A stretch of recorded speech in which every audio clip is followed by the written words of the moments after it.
कैसे हो बच्चों। आज हम हिंदी का जो द्वितीय सत्र का प्रथम जो काव्य है इतनी शक्ति, कक्षा 6 हिंदी का प्रथम काव्य है इतनी शक्ति हमें देना दाता। यह एक प्रार्थना काव्य है बच्चों। यह कवि अभिलाष ने प्रस्तुत किया है। इस काव्य में ईश्वर से कुछ प्रार्थना की गई है, इसीलिए इसको प्रार्थना काव्य हम कहते हैं। कि किसी भी परिस्थिति में किसी से कोई भूल न हो, सबका जीवन उदास बने, ऐसी मंगल कामना की गई। उदार बन जाए सबका जीवन, कैसा बन जाए? सबका जीवन उदार बन जाए, ऐसी मंगल कामना की गई है। किसी के प्रति किसी भी लोगों के मन में वैर झेर की भावना न रखकर सभी का जीवन मधुबन यानी कि बगीचे की तरह, बाग की तरह सुंदर बन जाए, सुंदर खुशबूदार बन जाए, ऐसी भावना यहाँ व्यक्त की गई है। और धरती पर जो पाप का बोझ बढ़ता जा रहा है उसे संभालने की ईश्वर हमें शक्ति दे और इन पाप या बुरे कर्मों से हमें बचाए। तो ऐसी प्रार्थना के रूप में जो यह काव्य दिया गया है, आज इस वीडियो के द्वारा मैं इस काव्य का जो प्रार्थना काव्य है उसका राग आपको सुनाऊंगी और उसकी समझौती भी इस वीडियो में दूंगी। तो आप ध्यान से यह वीडियो देखिएगा, सुनिएगा और बाद में उसका लयबद्ध गान कीजिएगा। तो चलो बच्चों सुनिए। पहली जो पंक्ति है, इतनी शक्ति हमें दे न दाता।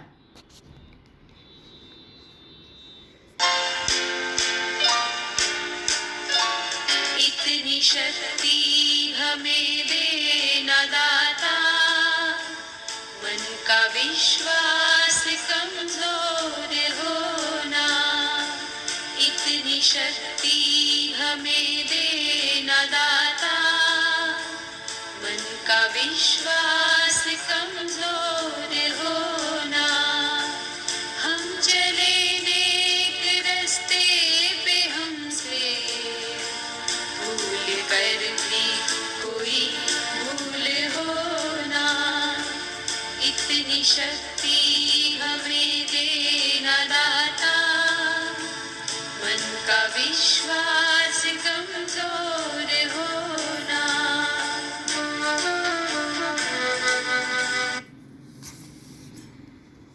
देखिए बच्चों, इतनी शक्ति हमें दे न दाता, मन का विश्वास कमजोर होना। यहाँ प्रभु के प्रति हमारी जो प्रार्थना है उसके बारे में बात की गई कि हे प्रभु, तुम हमें इतनी शक्ति देना कि हमारे मन का जो विश्वास है वह किसी भी हाल में किसी भी बात पर डगमगा न जाए या फिर कम न हो जाए। कुछ भी बात हो फिर भी हम नेक रास्ते पे चले। नेक यानी कि सच्चाई के रास्ते पर, सही रास्ते पर, जो राह प्रभु ने हमें दिखाई है उस राह पर हम चले।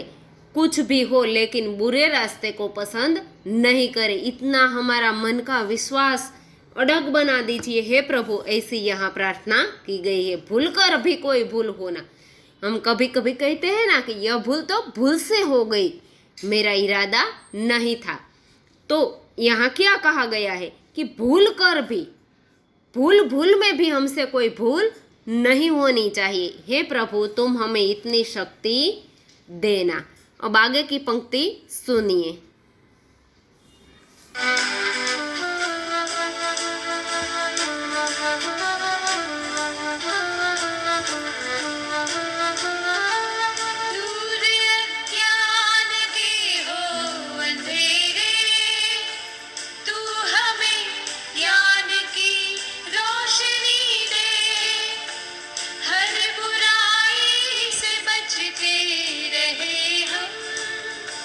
जितनी भी दे भली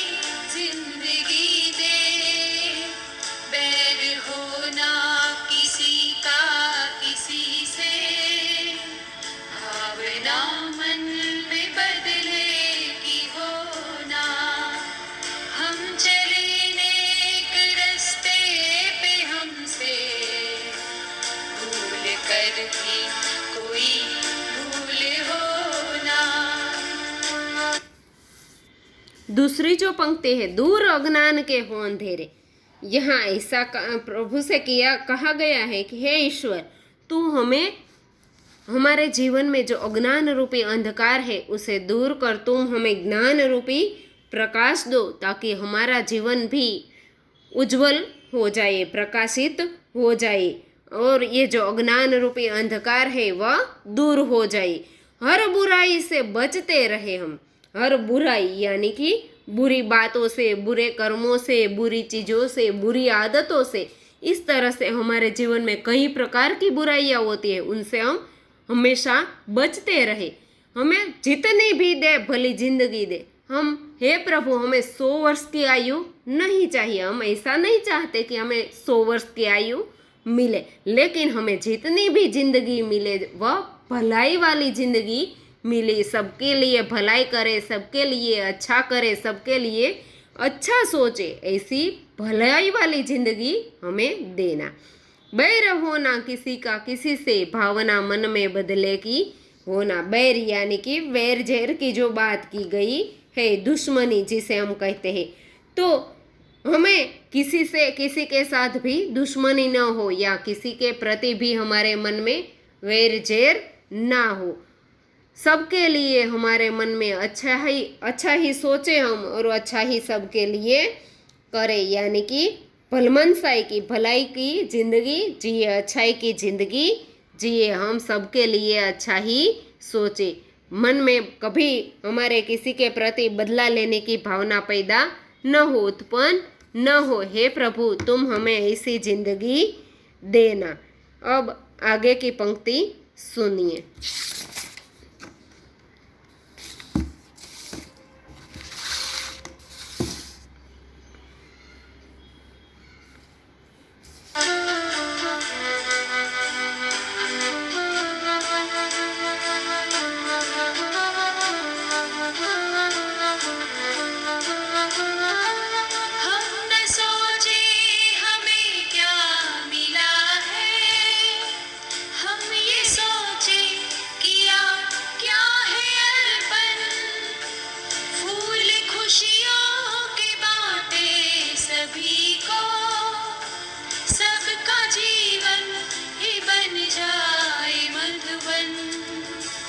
अपनी करुणा का जल तू बहा के कर दे पावन हर एक मन का कोना।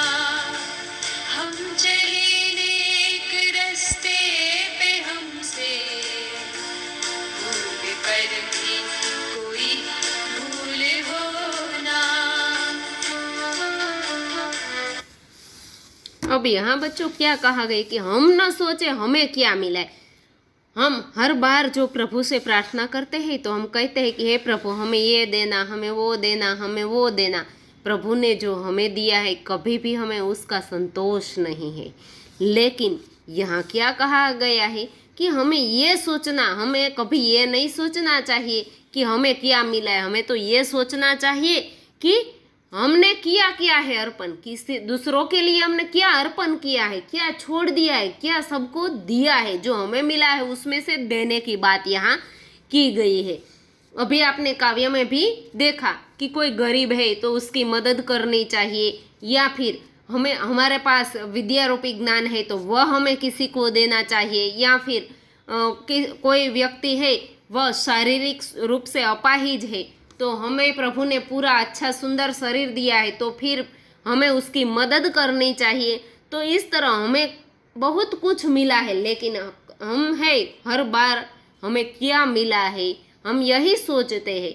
हम कभी ये नहीं सोचते कि हमने दूसरों को क्या दिया, हमारे पास भी देने लायक बहुत कुछ है।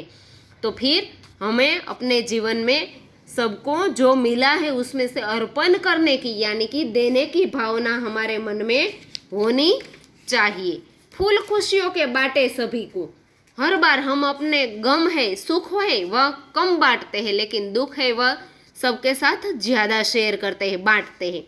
तो हमें क्या करना चाहिए, हमें खुश रहना चाहिए और सबको भी खुश रखना चाहिए। फूल की तरह बच्चों, फूल है वह गुलाब का फूल है, वह कांटों के बीच में खिलता है, लेकिन फिर भी सबको सुगंध देता है, वह फिर भी हमेशा मुस्कुराता रहता है। तो फिर हमें भी अच्छे दिन हो या बुरे दिन, मुश्किली हो, कठिनाई हो या फिर अच्छा हो हमारे जीवन में, हर हाल में हमें हंसते रहना चाहिए और हमारे साथ जुड़े हुए लोगों को भी हमें खुशियाँ ही देनी चाहिए। सबका जीवन भी बन जाए मधुबन।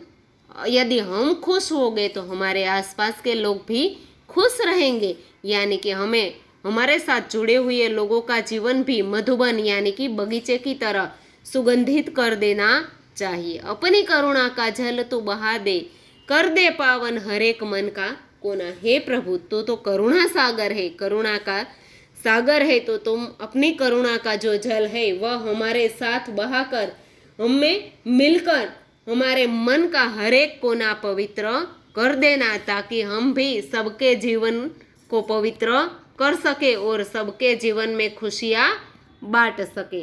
अब आगे की पंक्ति सुनिए।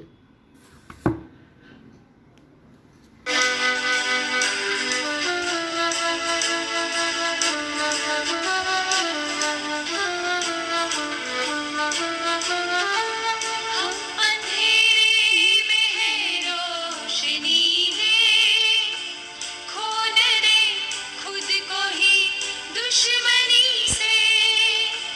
हम सजा पाए अपने किए की, मौत भी हो तो सह ले खुशी से। कल जो गुजरा है फिर से न गुजरे, आने वाला वो कल ऐसा होना। हम चले नेक रास्ते पे हमसे भूल कर भी कोई भूल होना।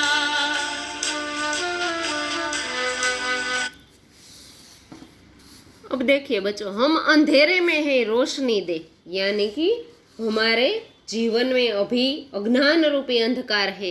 हे प्रभु, तो तुम हमें ज्ञान रूपी रोशनी देना, क्योंकि अभी तो हमें समाज के बारे में, दुनियादारी के बारे में और कई सारी पुस्तकों के बारे में, दुनिया के बारे में बहुत कुछ सीखना बाकी है। इसलिए अभी तो हम अज्ञान रूपी अंधकार से भरे हैं। तुम हमें ज्ञान रूपी रोशनी देना, प्रकाश देना, ताकि हमारा जीवन भी खुशियों से भर जाए और परेशानियों से हम दूर हो जाए। हम एक दूसरे के प्रति खो न दे खुद को ही दुश्मनी से। हम एक दूसरे के प्रति वेर झेर दुश्मनावट रखकर अपने ही जीवन को कहीं खत्म न कर दे। इसी दुश्मनी के बीच हम अपना ही जीवन यूं व्यतीत न कर दे, मिटा न डाले।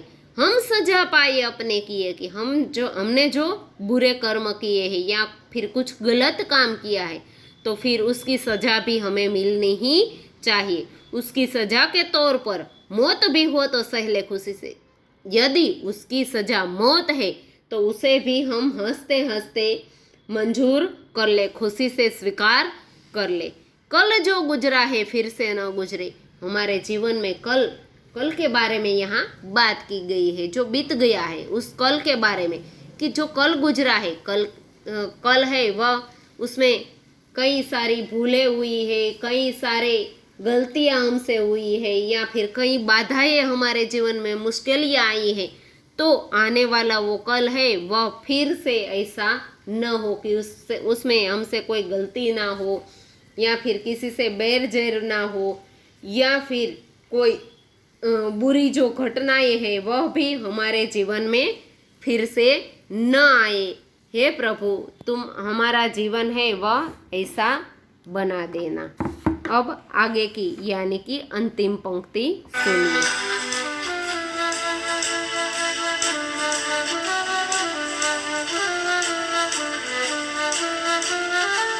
हर तरफ जुल्म है, बेबसी है, सहमा सहमा सा हर आदमी है। पाप का बोझ बढ़ता ही जाए, जाने कैसे ये धरती तू ये उठा ले, तेरी रचना का ही अंत होना। हम चले नेक रास्ते पे, हमसे भूल कर भी कोई भूल होना। इतनी शक्ति हमें देना दाता, मन का विश्वास कमजोर होना। इतनी शक्ति हमें देना दाता, मन का विश्वास कमजोर हो। हर तरफ जुल्म है, बेबसी है, यानी कि आज का जो हमारा युग है, इस युग में, जिस युग में हम जी रहे हैं 21वीं सदी में, इस 21वीं सदी में हर तरफ जुल्म यानी कि अत्याचार हो रहे, बेबसी है यानी कि लाचारी है। कुछ करने के लिए कुछ लोगों की लाचारी भी है। तो इस तरह से जो अत्याचार हो रहे, जो लाचारी हो रही है, उससे हर एक आदमी सहमा सहमा सा यानी कि डरा डरा हुआ हर आदमी है। अभी जो कोरोना की महामारी चल रही है तो उसमें भी हर आदमी कैसा है, सहमा सहमा सा यानी कि डरा डरा सा हर आदमी है। पाप का बोझ बढ़ता ही जाए। क्या है बच्चों कि ये जो पाप का बोझ यानी कि कुछ गलत करते हैं, इसलिए जो धरती पर हर बार कोई सभी लोग कुछ न कुछ बुरा करते हैं, कुछ न कुछ जो सही नहीं है ऐसा कर रहे, इसलिए पाप का बोझ हर हाल में बढ़ता ही जा रहा है। जाने कैसे ये धरती थमी है, ये धरती है, इस इतने पाप भरे जो अत्याचार हो रहे, जो जुल्म हो रहे, धरती है वह कैसे इस प्रकार इस पापों का बोझ के बोझ तले दबी हुई है, कैसे सहन कर रही है। बोझ ममता से तू ये उठा ले। हे प्रभु, हे परमेश्वर, तू तो करुणा का सागर है, तो तुम अपनी ममता से धरती का जो ये बोझ है वह तुम उठा लो। और कहीं हे प्रभु ऐसा न हो कि ये दुनिया तुम्हारी ही जो रचना है, कहीं ये बोझ उठाते उठाते ये तुम्हारी जो ये रचना है, ये दुनिया है, उसका कहीं अंत न हो जाए। हे प्रभु, इतनी शक्ति हमें दे न दाता कि मन का विश्वास कमजोर होना। हे प्रभु, तुम हमें इतनी शक्ति देना कि हम जो सही रास्ते पर, तुम्हारे दिखाए रास्ते पर चलना चाहते हैं, उसके लिए हमें तुम सहन शक्ति देना। हे प्रभु, मन का विश्वास, इस कुछ भी परिस्थिति हो, लेकिन हमारे मन का जो विश्वास है वह कभी डगमगाना नहीं चाहिए। तो बच्चों, ये वीडियो आप ध्यान से सुनिएगा और देखिएगा, और इस काव्य का जो प्रार्थना काव्य है उसका राग भी सीखिएगा। अब अगले वीडियो में मैं इसका स्वाध्याय समझाऊंगी। तब तक के लिए बाय बाय।